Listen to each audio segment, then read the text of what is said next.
sudah mulai Bapak Ibu? Mulai apanya? Kan? Kirain mulai makan ya.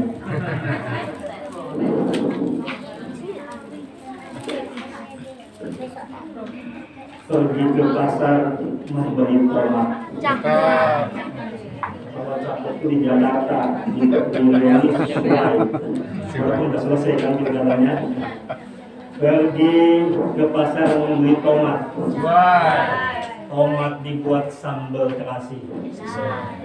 Bagi Bapak Ibu dan anak kami yang menjawab salam dengan semangat, saya doakan rezekinya melimpah kembali. Bagi yang sedang sakit cepat sembuh. Bagi yang susah menjadi mudah. Bagi yang banyak hutang,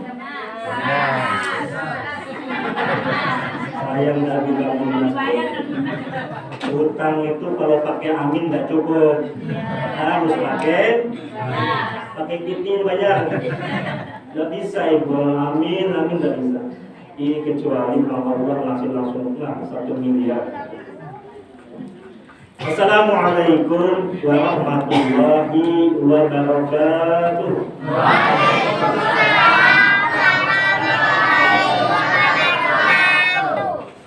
Alhamdulillahirabbil alamin.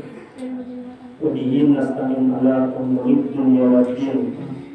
Wa ala alihi wa sahbihi ajma'in. Asyhadu an la ilaha illallah wa anna Muhammadar Rasulullah. Allahumma shalli ala sayyidina Muhammad wa ala ali sayyidina Muhammad. Yang saya muliakan dan taklim ilmunya, yaitu Al-Ustaz yang tadi memimpin kita sholat berjamaah. Saya senang Bapak Ibu sholat di musola Nurul Yakin karena masih tetap mempertahankan zikir dan bersalaman. Kenapa saya bilang itu? Mohon maaf Bapak Ibu, banyak di Pekanbaru ini yang setelah sholat tidak pakai zikir dan tidak mau bersalaman. Padahal bersalaman itu menggugurkan dosa. Ya. Lalu yang kami hormati Pak RW, Pak RT, Bapak-bapak, ibu-ibu, cincin, tuan-tuan yang dimuliakan Allah serta anak kami yang berbahagia. Pertama, marilah kita mengucapkan Alhamdulillah. Kita masuk di malam yang keberapa, Bapak Ibu? Tarawihnya malam 14, puasanya malam puasanya ke 13. 15 pengen layu. Saya ikut Bapak dia cepat. Ya. Maka Bapak Ibu serta anak kami bersyukur. Kenapa? Karena ada tetangga kita, ada saudara kita, ada keluarga kita yang tahun ini mungkin tidak bisa mencicipi indahnya bulan suci Ramadan dan indahnya sholat berjamaah. Maka bersyukur, ya. Sholat dan salam marilah kita senantiasa kita hadiahkan, kita sanjungkan, kita kirimkan kepada baginda Nabi besar Muhammad SAW dengan ucapan Allahumma sholli ala sayyidina Muhammad wa ala sayyidina. Bu, kalau saya tak pakai mic ini, terdengar? Coba. Dengar nggak? Atau terlalu mengambang, Bu? Gak apa-apa. Bapak Ibu yang dirahmati Allah, izin kami diutus oleh Yayasan Komunitas Cinta Dakwah Dunia, disingkat dengan Yayasan Takdir. Iklan dulu Pak. Ini dulu. Tadi dulu. Yayasan Takdir ini Bapak Ibu berada di bawah naungan YPWU, Yayasan Kabul Wakaf Umat, yang pimpinannya adalah Ustaz Abdul Somad. Jadi malam ini alhamdulillah saya dikasih tetap dari kebantuan sampai ke sini. Beberapa malam yang lalu saya jarum sutra, jalan di rumah suka pergi. Kemana Ustaz? Sampai ke rumah aja, suruh Allah, suruh baiklah. Ya, makanya malam ini agak kurang fit sebenarnya. Apalagi dari tadi pagi. Jadi mohon maaf kalau badan agak bau karena kotor. Ini baju ngajar tadi dari jam 7 sampai jam 12 saya ngajar. Pulang langsung rapat. Jam 4 ada acara pelantikan di dekat BSK. Masanya bawa motor. Biasanya kami bawa motor, dua motor kan. Kenapa? Ini langsung dari rumah, saya dari kegiatan. Sampai ke sini mau ganti baju, bingung. Tidak ada baju. Yang penting insya Allah tidak kena najis. Ya. Bapak Ibu yang berdoa, nah, halo, catat namanya, nama Ustaz namanya, nungguin ya, Ustaz, nah udah, Ustaz Dudung Sulaiman, begini.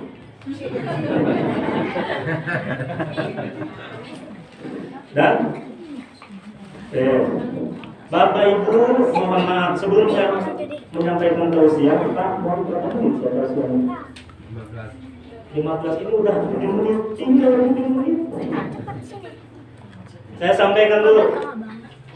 Fadilah, ini bukan judul ya, jangan catat dulu. Jangan catat nih. Fadilah keutamaan sholat tarawih di malam ke-14. Ya, saya sampaikan.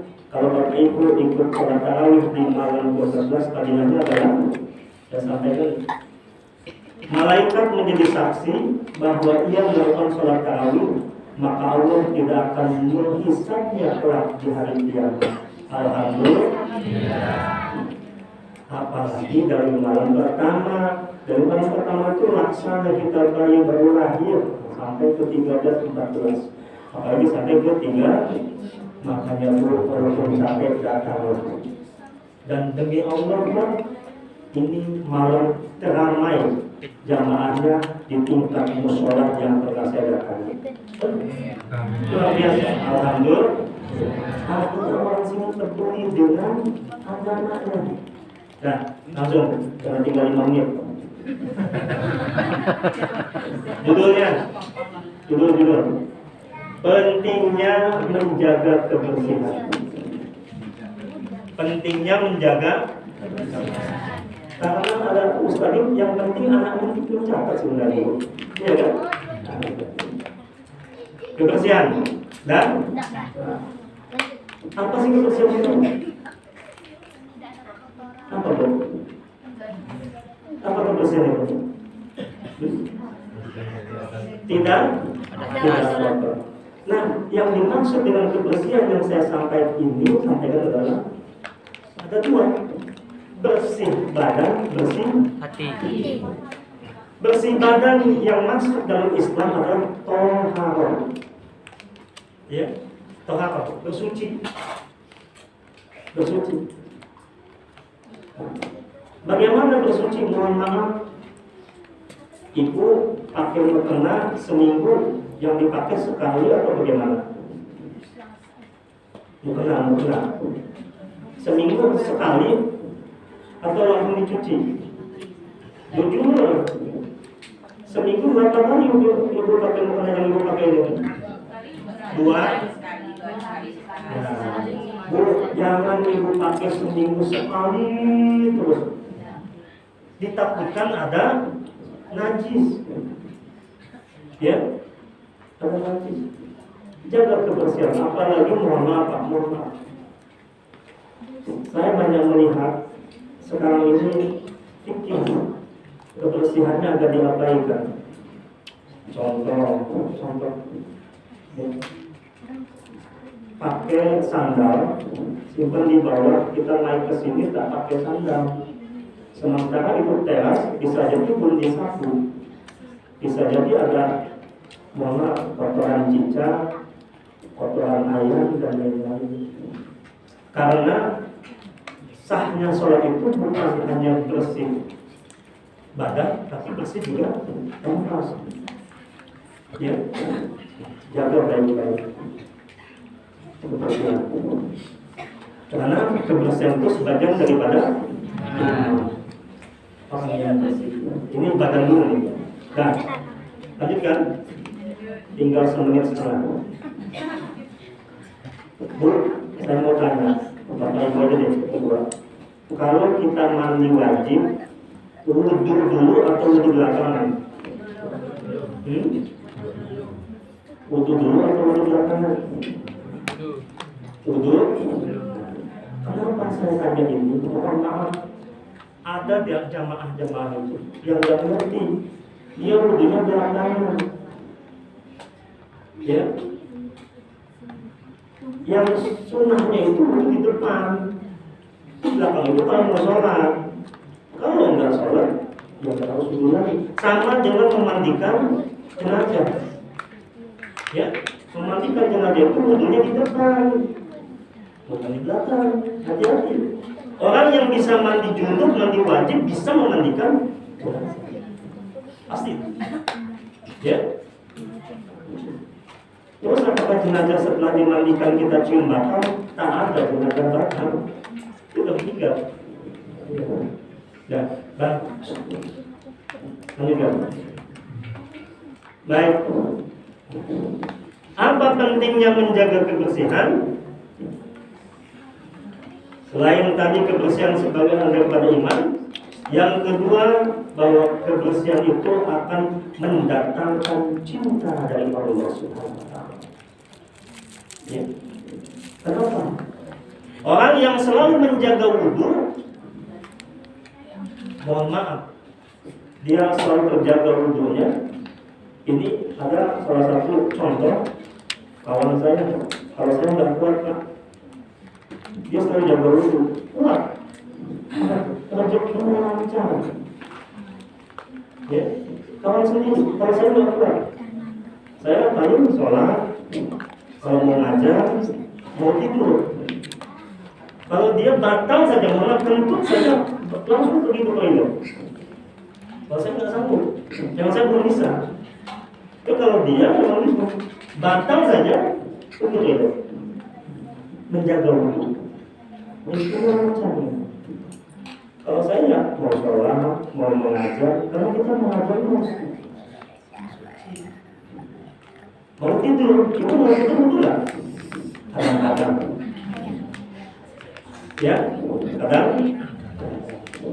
biasakan dulu. Lanjutkan. Ibu mau apa kalau tipis berdiri atau jongkok? Oh, bersih supaya saya ngawur nih. Pak, jongkok. Bapak? Ratanya berdiri. Kata-kata berdiri. Kayak. Ini panjang nggak? Panjang ya? Maaf sekali. Saya contohkan. Tipis bapak-bapak ibu itu. Kalau bapak-bapak mohon seperti ini. Contoh ya. Beda dengan kita buang air besar. Beda dengan buang air besar.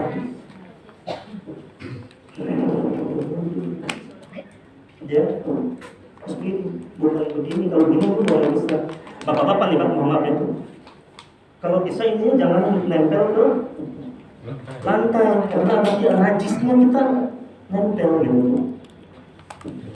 Ya, kalau bisa. Kalau kuat, kalau tak kuat, apa-apa yang udah 60 duduk nggak apa-apa, di kursi pun nggak apa-apa, ya, kan sesuai dengan kemampuan. Nah, oke, itu bersih badan. Dan jangan lupa mohon maaf. Saya sampaikan. Ada yang kadang dilalaikan. Kita terjilat hewan. Saya bingung menyebutkannya. D1. Tahu nggak? Kita dijilat atau tersentuh D1. Maka itu jangan menyepelekan, Pak. Cepat dicuci. Berapa kali? 7. Yang pertama pakai tangan atau apa? Pasir atau pakai sabun. Cuci, ya. Jangan sampai lupa. Mama kadang-kadang boleh memelihara itu boleh untuk jaga kebun, untuk berburu boleh, Pak. Untuk jaga tempat usaha boleh. Yang penting kita tidak terjilat. Kalaupun terjilat cepat dicuci. Ya, itu bersih badan. Bagaimana kalau misalkan bersih hati? Yang Ramadan bersih hati. Bersih hati di sini Bapak Ibu, jangan punya sifat iri. Tahu iri, Bu? Di kampung saya ada namanya Mas Iri, kata saya itu. Iri itu SMS. Susah melihat orang senang, enggak. Apalagi penyakit hati, ghibah. Apa itu ghibah? Ghibah itu tetangganya ngomongin orang, sepupunya mimpi. Ghibah atau ghibah membicarakan aib orang lain. Hati-hati. Dosa ghibah tidak bisa dihapus dengan sholat, dengan puasa, dengan baca Quran, dengan haji, dengan sedekah, illa kecuali orang tersebut memberikan. Makanya kemarin di musyawarah yakin sebelum puasa ada halal saling minta. Saya yakin ibu dengan saya itu punya salah, saya punya salah sama ibu. Tinggal ibu bilang, Pak minta maaf, atau Bu minta maaf aja. Yang penting ibu sudah mau minta maaf dan di dalam hati ibu ikhlas. Nanti terucap dari yang di sana gugur dosa ini. Karena kalau ibu belum minta maaf, mohon maaf. Nanti begitu dia mizan, apa tuh yang mizan? Yaumil mizan. Hari ketika amal kita ditimbang. Loh, saya sering sholat, Ustaz. Tapi kenapa kok amalan saya sedikit? Ternyata ada di sini, diambil sama yang pernah kita dibagi, sakitin. Ya, apalagi penyakit hati, kotor hati itu, ghibah, iri, dengki, terus suka memfitnah, tolong hindari. Ya, selagi bulan suci Ramadan, maka Bapak Ibu belajar untuk tutup mulut.